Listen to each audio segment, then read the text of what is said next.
Women of the Victorian era are often stereotyped with fainting a lot. It makes sense. Some houses, or really mansions, would have designated fainting rooms. There were salts in decorative containers to relieve fainting. An 1899 article called The Decay of Sensibility speculated that women fainted because their favorite novel heroines did it. But no. While we don't have proven records of fainting spells in this time, it is safe to say that fainting was more common amongst women in the Victorian era than today. Was it the corsets?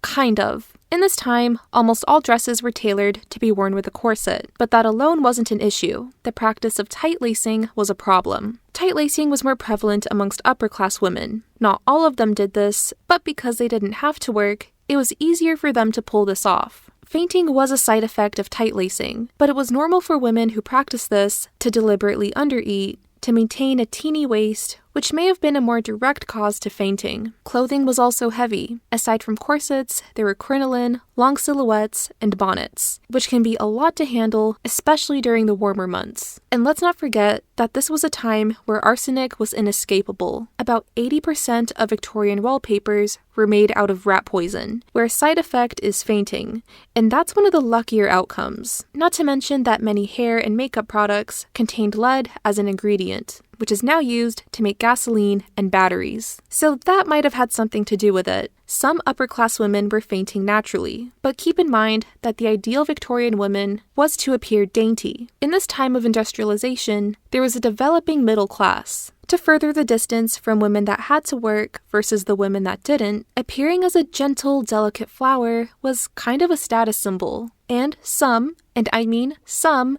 fainting cases might have been a performance. While today, corsets are often blamed for causing women to faint, the fainting phenomenon was mostly as a result from physical stress, arsenic/lead exposure, bad indoor quality, and to lesser extents, acting in a way that was socially acceptable. So yes, Victorian women had higher rates of fainting, but art, literature, and sensationalist journalism of the time definitely exaggerated this phenomenon.